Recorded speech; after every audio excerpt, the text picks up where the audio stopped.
आज हम डिस्कस करेंगे कि जब आप एक बैंक को देखोगे तो एंटायरली आपको फर्स्ट से लास्ट क्या क्या देखना चाहिए, कैसे एक बैंक को एनालाइज करना चाहिए, कैसे आप समझ सकते हो बैंक अच्छा है कि नहीं।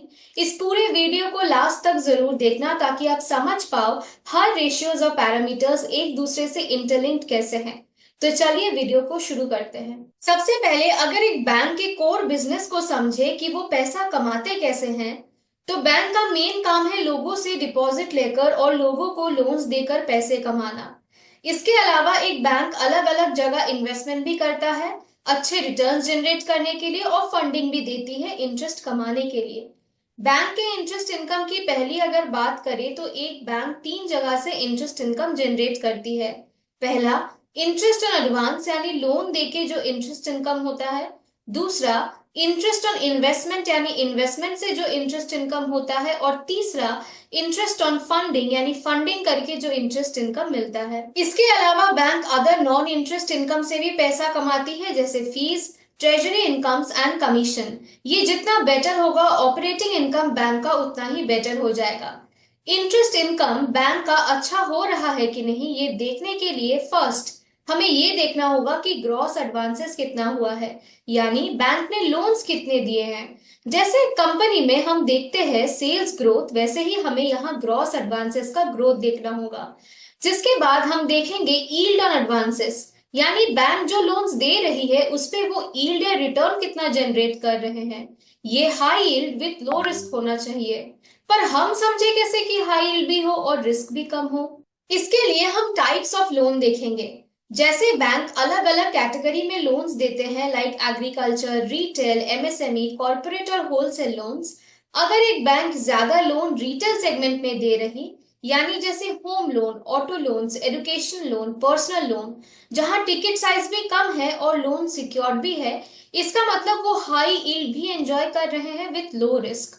ज्यादा रिस्क वहां होता है जैसे सपोज एक बैंक ने एग्री लोन ज्यादा दिया हुआ है, जहां उन्हें यील्ड कम मिलता है और रिस्क ज्यादा है क्योंकि लोन्स बैड लोन्स हो जाने के चांसेस ज्यादा रखते हैं। बैंक अगर कभी डिपॉजिट से ज्यादा एडवांसेस या लोन्स दे रही तब उसे रिस्कियर माना जाएगा। इसीलिए हमें क्रेडिट टू डिपॉजिट रेशियो देखना जरूरी है, जिससे हम समझ पाए कि बैंक रिस्क कितना ले रही है। कहीं डिपॉजिट के अगेंस्ट ज्यादा एडवांसेस तो नहीं दे रही। हमने ये भी बात करी थी स्टार्टिंग में कि बैंक इन्वेस्टमेंट भी करती है, तो हमें ये भी देखना जरूरी है कि ग्रॉस इन्वेस्टमेंट कितना है, इन्वेस्टमेंट यील्ड या रिटर्न कितना है, जिससे हम उनका रिस्क समझ पाएंगे कि वो किस टाइप के इन्वेस्टमेंट कर रहे हो इन चारों में से। यहाँ पे भी बैंक ज्यादा रिस्क नहीं ले सकती सिंस वो डिपॉजिटर्स के पैसे को यूज कर रहे हैं रिटर्न लाने के लिए। और एक देखेंगे यील्ड ऑन फंड। ये तो हुआ इंटरेस्ट इनकम की बात। अब अगर बात करें इंटरेस्ट एक्सपेंस में, तो एक बैंक के लिए वो मेनली होता है इंटरेस्ट ऑन डिपॉजिट, यानी डिपॉजिटर्स के पैसे पे उन्हें जो इंटरेस्ट देना पड़ रहा है, और अदर इंटरेस्ट एक्सपेंडिचर। अब अगर बात करें डिपॉजिट्स की, तो जैसे हमने देखा सेल्स ग्रोथ की तरह एडवांसेस ग्रोथ देखना जरूरी है, वैसे ही डिपॉजिट्स का भी ग्रोथ आना बैंक में उतना ही जरूरी है। जिसके बाद डिपॉजिटर्स के ग्रोथ को देखने के बाद हम ये देखेंगे कॉस्ट ऑफ डिपॉजिट कितना है। जैसे इंटरेस्ट में हाई यील्ड या रिटर्न होना जरूरी था, वैसे ही कॉस्ट ऑफ डिपॉजिट का कम होना भी जरूरी है। तभी जाके एक बैंक अच्छा स्प्रेड कमा पाएंगे। स्प्रेड यानी इंटरेस्ट यील्ड जो बैंक लोन्स देके कमा रहे हैं और इंटरेस्ट पेमेंट जो बैंक डिपॉजिटर्स पे कर रहे हैं, उसके डिफरेंस को स्प्रेड कहते हैं। कॉस्ट ऑफ डिपॉजिट कम हो ये कैसे समझेंगे? ये समझने के लिए हमें देखना होगा कौन से तरीके के डिपॉजिट बैंक ज्यादा ले रही है, टर्म डिपॉजिट या CASA, that is current and savings account. Term deposit में इंटरेस्ट रेट 7 to 8% देना पड़ता है presently, as compare to savings जहां 3 से 4% देना पड़ता है और करंट में 0%। तो अगर एक बैंक का कासा रेशियो अच्छा हो, इसका मतलब उनका कॉस्ट ऑफ डिपॉजिट कम है। अब जब हमें पता है इंटरेस्ट इनकम क्या है, इंटरेस्ट एक्सपेंसेस क्या है, उसके रिस्क को कैसे देखे, अच्छा रिटर्न आ रहा है कि नहीं वो कैसे देखे, कॉस्ट ऑफ डिपॉजिट कम है कि नहीं, सब देखने के बाद हम निकालेंगे NII, that is net interest income. ये निकालने के लिए हमें इंटरेस्ट इनकम से इंटरेस्ट एक्सपेंसेस को माइनस करना होगा। एनआईआई में ग्रोथ देखना जरूरी है। ये बढ़ेगा तो वो पॉजिटिव माना जाता है, और ये तभी होता है जब बैंक इंटरेस्ट ज्यादा अर्न कर रही हो और कॉस्ट उनका कम हो। नीम को हम मार्जिन के हिसाब से देखते हैं कि बैंक जो इंटरेस्ट कमा रही है और जो दे रही है डिपॉजिटर्स को, उसके बीच के मार्जिन कितना एंजॉय कर पा रही है। निम यानी नेट इंटरेस्ट मार्जिन निकालने के लिए हमें एनआईआई को डिवाइड करना होगा एवरेज इंटरेस्ट अर्निंग एसेट से, फिर मल्टीप्लाइड बाय 100। बेसिकली नीम को एज ग्रॉस प्रॉफिट मार्जिन देखा जाता है बैंक के लिए। अब एनआईआई और नॉन इंटरेस्ट इनकम को ऐड कर देंगे तो कोर ऑपरेटिंग इनकम निकल आएगा। ऑपरेटिंग इनकम का भी ग्रोथ देखना जरूरी है, ये भी बढ़ते रहना चाहिए और ये जितना ज्यादा हो उतना बेटर। ऑपरेटिंग इनकम तभी ज्यादा होगा जब एनआईआई और नॉन इंटरेस्ट इनकम दोनों ही अच्छा हुआ हो। ऑपरेटिंग इनकम से अगर ऑपरेटिंग एक्सपेंसेस जैसे staff cost, non staff cost सब माइनस कर देंगे तो ऑपरेटिंग प्रॉफिट निकल के आएगा। ऑपरेटिंग प्रॉफिट का भी ग्रोथ देखना जरूरी है, ये ज्यादा तभी हो पाएगा जब एक अच्छा ऑपरेटिंग इनकम हुआ है और ऑपरेटिंग एक्सपेंसेस कम हुआ हो। इसके लिए हमें यहाँ कॉस्ट टू इनकम रेशियो देखना जरूरी है ताकि हम समझ पाए कितना कॉस्ट बियर करना पड़ रहा है बैंक को इनकम के अगेंस्ट। ये जितना कम उतना बेटर।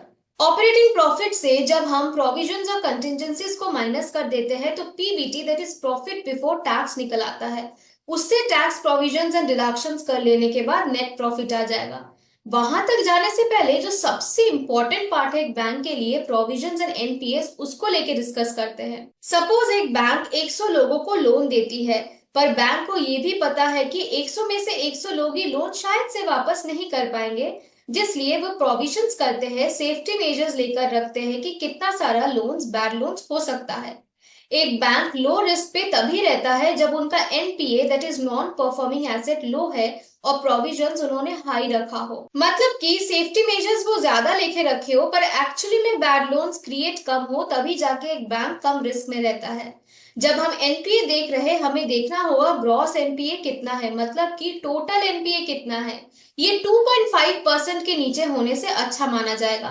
फिर हमें देखना है PCR that is provision coverage ratio कितना है, यानी टोटल या ग्रॉस एनपीए में से कितना परसेंटेज इस प्रोविजन कवर किया हुआ है। ये जितना ज्यादा हो उतना ही सेफ माना जाता है, आइडियली अबव 70 to 75%। इसके बाद आता है नेट एनपीए, मतलब प्रोविजन करने के बाद कितना एनपीए बचा हुआ है नेट, ये जितना कम एक बैंक के लिए ये उतना ही बेटर। इसके बाद हमें देखना है स्लीपेज रेशियो, यानी सपोज एक बैंक का ग्रॉस एनपीए पिछले साल हुआ है 5% और इस साल हुआ है 8%, तो इनका जो डिफरेंस है 3% का, उसे स्लीपेज कहते हैं। बेसिकली एक साल के अंदर जो फ्रेश न्यू एनपीए बना है उसे स्लीपेज कहते हैं। इसके बाद इंडिविजुअली हम सेक्टर वाइज भी एनपीए देख सकते हैं बेटर अंडरस्टैंडिंग के लिए कि कौन से सेक्टर में रिस्क ज्यादा है, कहाँ डिफॉल्ट ज्यादा होते हैं, कहीं बैंक वैसे सेक्टर में ज्यादा लोन्स तो नहीं दे रही, एक्सेट्रा। ये सब देखने के बाद हम देखेंगे ROA, return on asset. Bank का आरओए तभी अच्छा होगा जब नेम अच्छा होगा। नेम भी अच्छा तब होगा जब हाई यील्ड और लो कॉस्ट होगा। नेम और नॉन इंटरेस्ट इनकम अच्छा होगा तो ऑपरेटिंग इनकम अच्छा होगा। ऑपरेटिंग एक्सपेंसेस कम होगा तो ऑपरेटिंग प्रॉफिट भी अच्छा होगा। फिर ग्रॉस एनपीए और स्लीपेज अगर कम होगा, प्रोविजनिंग ठीक से होगा, तब जाके नेट एनपीए कम होगा। फिर उसका अच्छा रिजल्ट आरओए तक आएगा। आरओए मिनिमम 1.5 के ऊपर होने से बैंक को बेटर माना जाएगा। इसके बाद हम आरओई भी देखेंगे, रिटर्न ऑन इक्विटी, जो मिनिमम 17% होने से बेटर होगा या उससे ऊपर। बैंक का ईपीएस ग्रोथ भी देखना जरूरी है अनलाइक एनी अदर कंपनीज, और प्राइस टू बुक वैल्यू भी देखेंगे वैल्यूएशन के लिए। ये जितना कम हो उतना अच्छा वैल्यूएशन वाइज। एंड लास्टली हमें बैंक का साइज देखना है थ्रू इट्स एसेट, जो बैलेंस शीट में दिख जाएगा। स्क्रीन में हमने आपके सामने एक लिस्ट दे दिया है जिससे आप समझ पाओ कि ओवरऑल आपको एक कौन से रेशियोज देखने की जरूरत है एक बैंक को एनालाइज करने के लिए। लेकिन इस वीडियो के माध्यम से हमने आपको ये बताया है कि वो रेशियोज देख के आपको कंक्लूजन कैसे निकालना है, इंटरलिंकिंग कैसे करना है बैंक के परफॉर्मेंस और रिस्क के बीच। आई होप ये वीडियो आपको अच्छी लगी है। अगर हाँ, तो हमारे चैनल को सब्सक्राइब करके बेल आइकन को हिट कर दीजिए, जिससे लेटेस्ट वीडियो की नोटिफिकेशंस आप तक आते रहे। मिलते हैं ऐसे और एक इन्फॉर्मेटिव वीडियो के साथ, तब तक के लिए धन्यवाद।